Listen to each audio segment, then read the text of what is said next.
Hello, you're welcome to this channel today, and it gives me great joy that you're watching this video. I thank you very much for visiting the channel. I'm Dr. Olayinka Conley. I'm a sociologist. I'm a lecturer in the university. I'm a researcher. I'm a relationship manager. I'm a public speaker. I'm also a life coach. Thank you very much once again for viewing this video. On this channel, I do a number of things. And all these stuffs I do, they are to add value to you and make sure you are the best you can ever be. Today, I want to appeal to you if you have not subscribed to this channel. If this is your first time of coming in contact with this channel, you're welcome. Kindly subscribe to this channel. Tap your notification button so whenever I drop content, you are alerted. Kindly comment, like, and share this content. If you are a return viewer, you've visited this channel before, but you've not subscribed, kindly subscribe. And if you have subscribed, thank you very much for staying tuned. I want to sincerely appeal to you to kindly popularize this channel. Share the contents and information about this channel with people across the network so they can benefit from what I do. I'm passionate about this, and this is why I drop contents as regularly as possible. Today, I want to be addressing a very important issue in sociology. And I've titled this video, Understanding Social Inequality in Sociology. Understanding social inequality in sociology. Social inequality is of central concern to sociology. Sociologists are very much concerned about social inequality. In fact, all universities teaching sociology must one way or the other, directly or indirectly, teach content, modules on social inequality, because it's very important and central to what we sociologists, are interested in. What sociologists want to do. Social inequality is central to this. So, why are we interested in social inequality as sociologists? It is simply because social inequality has implications for how people relate, how societies are organized. It has implications for social order. Sociologists are interested in social relations and social order. So social inequality has so much significant implications for how people relate and how societies are organized and the nature, pattern, and existence of order generally. So this is very important for us. Yet social inequality is very prevalent, is very common to the extent that societies are stratified. Societies are not essentially egalitarian in terms of prevalence. Most societies in industrial, postmodern systems are full of inequality. You have all manners of inequalities around here, across the world. That people have argued that inequality is near inevitable, depending on the theoretical perspectives you are looking or you are considering. So the first thing for us to consider is what is social inequality?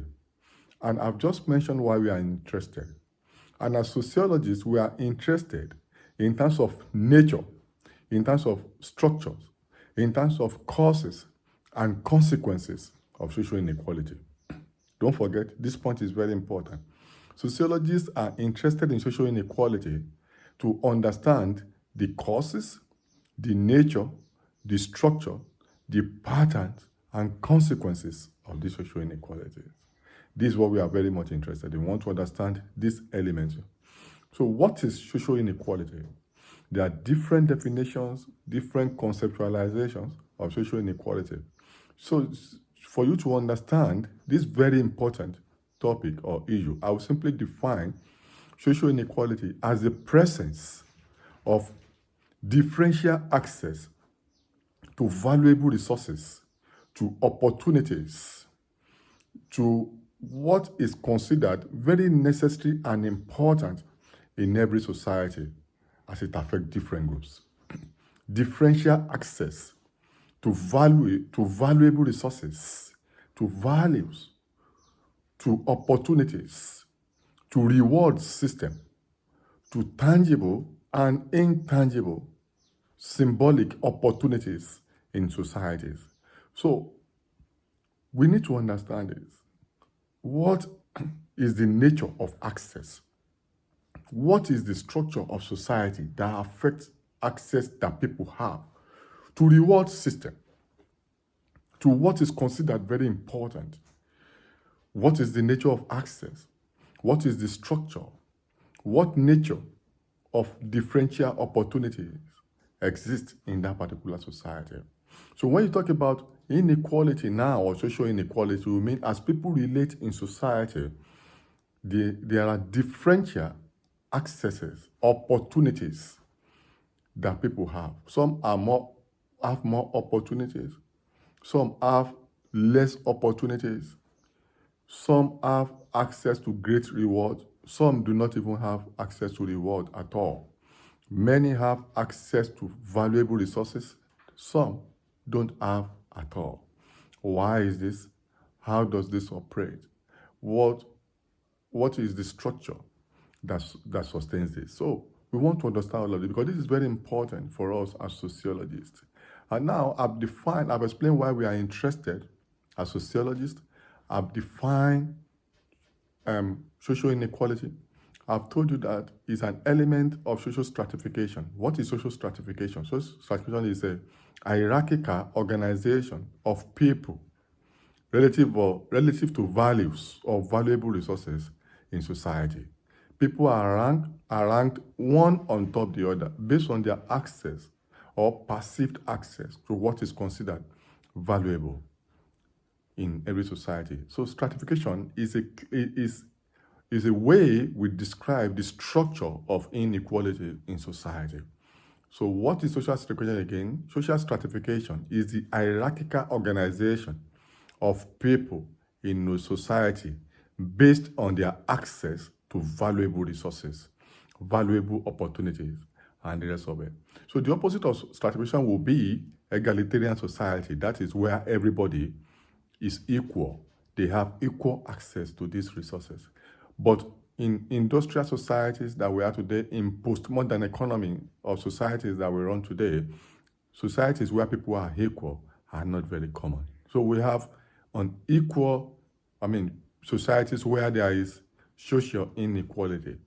And like I mentioned initially, it's very important for us to then understand the pattern, the nature, the processes, the consequences, the structure of this social inequality, so we can understand why people behave the way they behave, what is the nature of order, what is the present and future of those societies. So we can understand the consequences of all of this.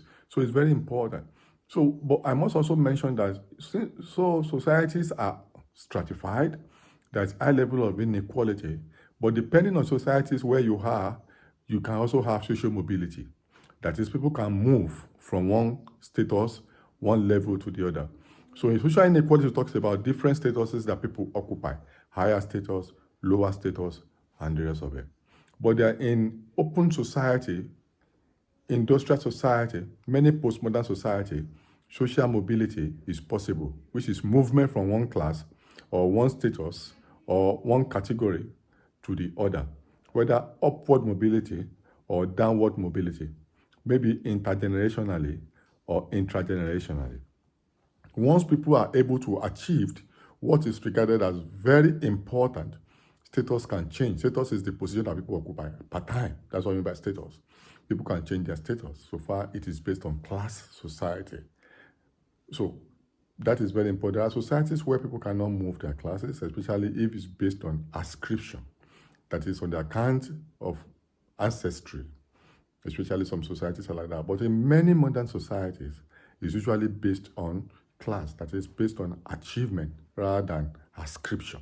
So you can have ascribed status based on your ancestry. You can also have achieved status based on your achievement of what is considered valuable in that society. So another thing I would then like to talk about is types of inequality. What are the different types, or what are the elements of social inequality? People can occupy status, they can occupy position based on these drivers or causes or or what I call types of inequality. It can be on account of education. If it's a society where people consider education to be very valuable, people can occupy position or be ranked, be stratified based on education. But don't forget valuable resources, opportunities, status, unequal access to opportunities, valuable resources, rewards, tangible and intangible in society. That's what we call social inequality. So this social inequality are based on what is considered valuable. So in societies where you consider education as valuable, that means people that are educated will occupy higher status, higher position. So education can be basis for stratification. So that we can give us maybe a typology based on education. It can also be wealth. Rich people, poor people. Poor people will occupy low position and then rich people may occupy high position. Then poverty is another one. Poverty. Then locality, where people live. Is it rural? Is it urban? Is it GRA? Is it slum? Is it ghetto? Can also be a reason. So gender and sexuality. This is very common. Societies are very patriarchal society where males are more privileged, are considered to be higher in status compared to females, for example. Then in matrilineal society also, where females are considered more privileged or more respected, more valuable than males. So gender can be a base. Then sexuality is also very important. There are societies where people of transgender LGBTQ communities are considered maybe less valuable. They can be discriminated against.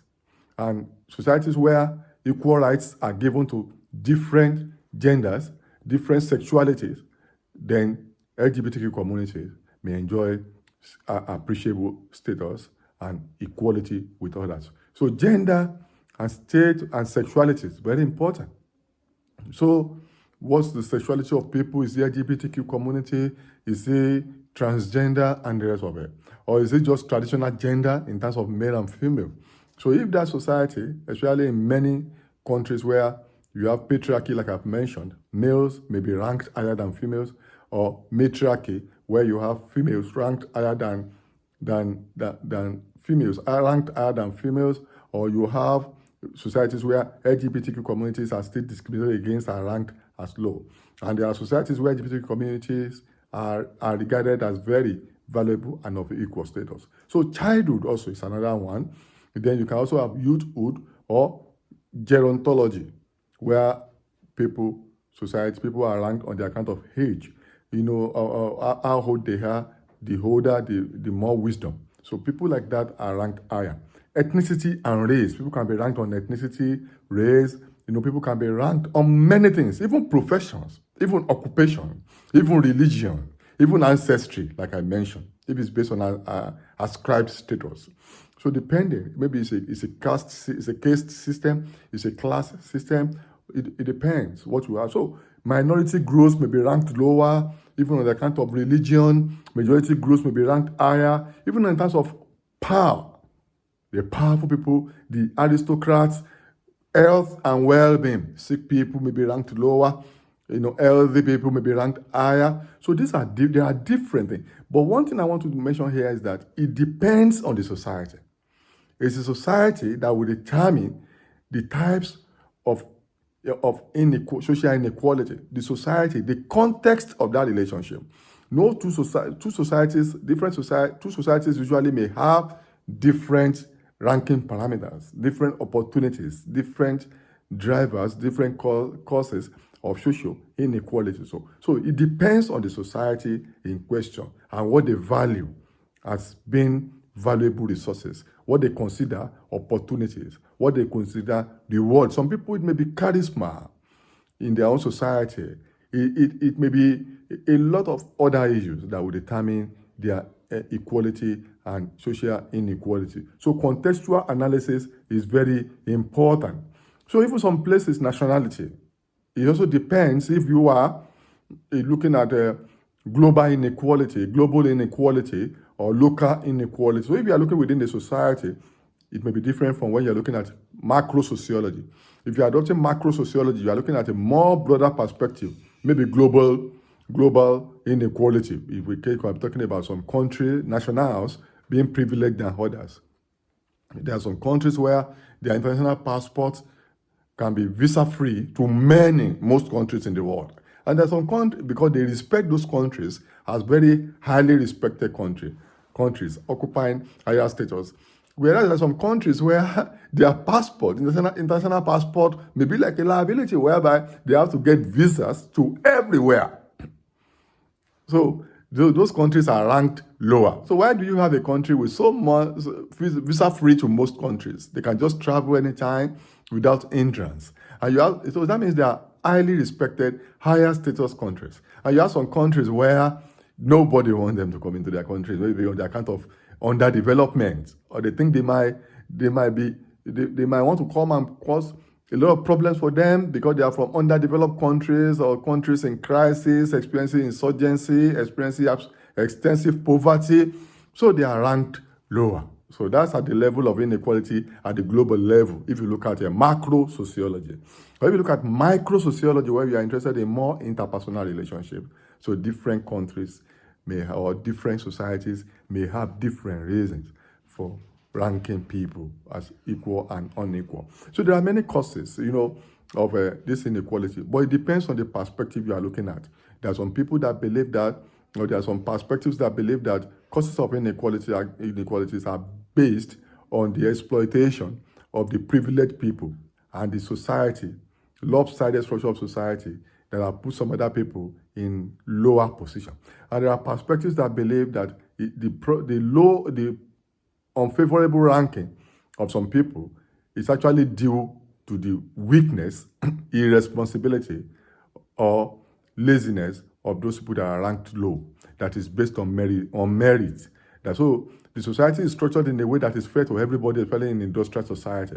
So some believe that the causes of these social inequalities, the causes are based on unfair competition, or based on lopsided structuring of societies that privilege some people, this lopsided structuring of countries or societies that gives more privilege or privileges to some people, the rich or the high class, or the people that are ranked higher, and they continue to exploit others that are ranked lower. Maybe oppression of the privileged class, lopsided structure of society. But another perspective believes that the competition is fair. Everything is fair in war and love, like they say.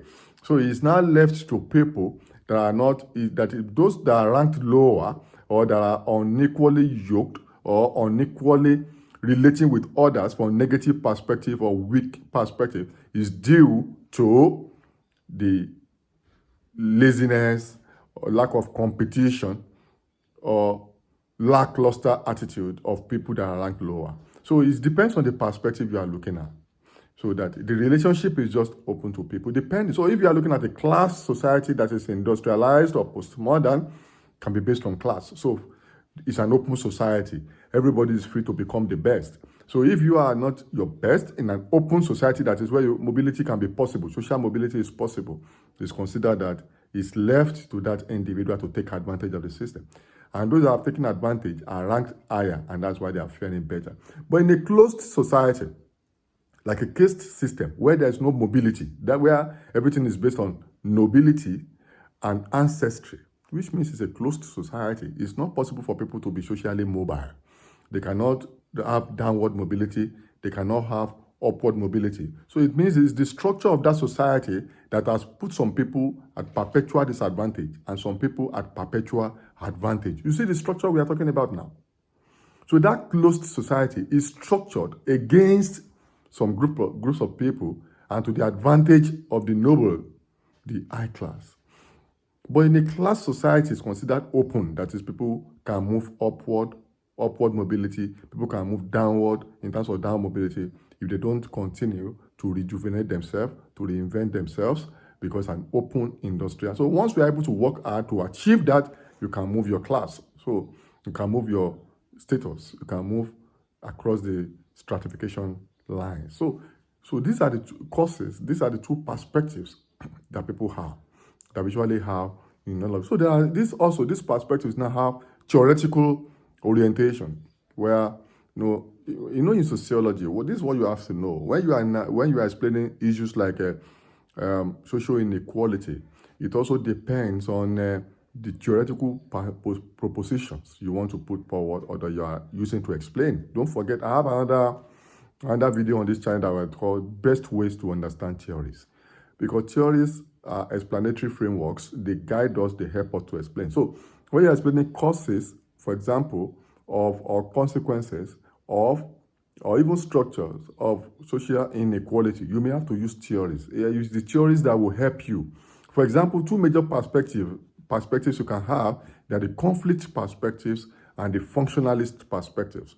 Conflict perspectives explain the first one. I mentioned that it is the structure of society, the lopsided structure of society that gives some people, some categories of people opportunities, privileges over others. And these other privileged people continue to take advantage, continue to exploit other groups. That's what I talk about Marxism, conflict perspective. So these are very important issues for you to note, that it depends on the theory you are deploying. So if you talk about lopsided arrangement or organization of society, whereby social inequality is created to favor a group of people over other groups. We are already talking about, for example, Marxism, or we are talking about conflict perspective, that there is now constant antagonism among groups of people, different classes, to be able to have more egalitarian society. So conflict perspective will tell you something about the structure of society that is lopsided and exploitative. You will blame that structure, that it is the exploitative arrangement of society that has created social inequality. If you look at Marxism within the framework of this conflict perspective, Marxism will tell you that society is organized by the bourgeoisie, by the rich, and they sustain this structure by continuous exploitation of the poor, the proletariat. So that is a perspective to explain, if you want to explain causes from the structural perspective. But if you look at functionalism, these are people who believe in organic equilibrium, moving equilibrium of society, to say that even social inequality is very relevant and is very important for societies to function harmoniously, to have social order.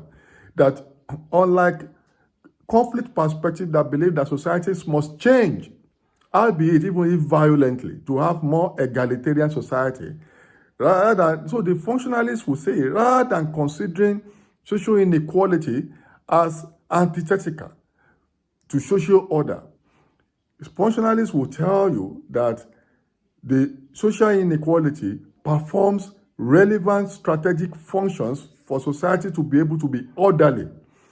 So you should maintain social inequality. Whether rich, whether poor, whether higher, whether lower, people should maintain their position, because that's the way society is better organized and everybody performs functions within their current status. Can you imagine that? That's functionalists for you. They don't want to maintain the current position so far that it will be orderly. Unlike the Marxists or the conflict perspective, who believe there's a need to overthrow the structure for egalitarianism. So this is how you can use theories. So I've used these two perspectives to also explain the causes of all of this, how people look at it. So, but sociologists also will still want to understand the effect all of this. Because social inequality may affect sustainable development of society. Equality is what is currently preached in development sociology. That is, there must be equality. In fact, major components of the sustainable development goals are about social equality, gender equality, absence of poverty, and all of this. Because we believe that equality will bring about sustainable development. So if you look at the SDGs, social inequality is being considered to be minimal, which should be reduced to the barest minimum. So it is believed that social inequality, though it depends on theoretical perspectives, like I said, it depends on perspective. I'm just explaining sociology. So you are free to also use theories and your perspectives.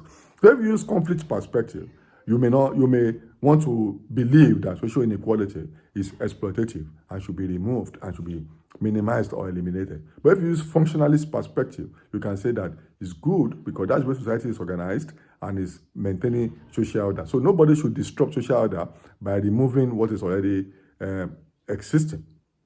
But in practical sociology, in development sociology, one may want to consider that it's good for equality to be available. People should be equal on whether it doesn't matter their gender or their sexuality or their education or their occupation or their health status or the work they do. It doesn't matter what they, even in terms of ancestry, even in terms of locality, even in terms of nationality, that people should be equal.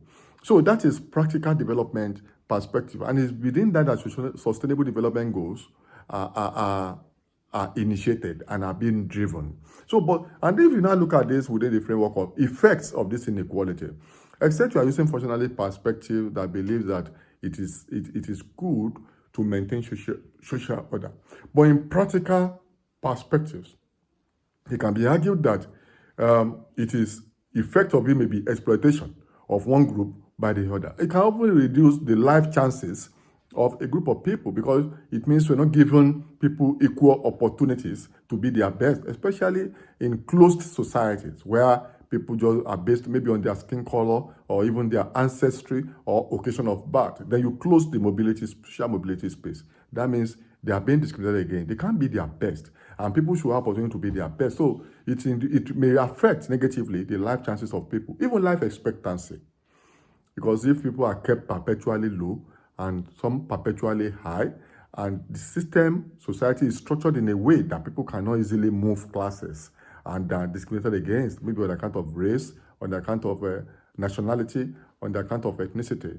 We believe that it may affect how long they live and how well they live in terms of life expectancy and even their life chances. Also, they can even build the culture of poverty. Some people may continue to be poor. It can lead to the abuse of some people's rights, social disorder, or perpetual underdevelopment of a group of people. So you abuse the right of some people to quality life or to being their best. It builds the culture of poverty, continuous underdevelopment of some group of people, and even life expectancies are affected, and even aside life expectancy, life chances. People don't have equal rights, and then it can lead to violence and social disorder because some people, like Karl Marx or conflict perspectives, believe that time will come that there will be revolt, there will be rebellion, there will be revolution, violent overthrow of the ruling and exploitative class by the oppressed class. So it can lead to violence. We have accounts of violence in the issue of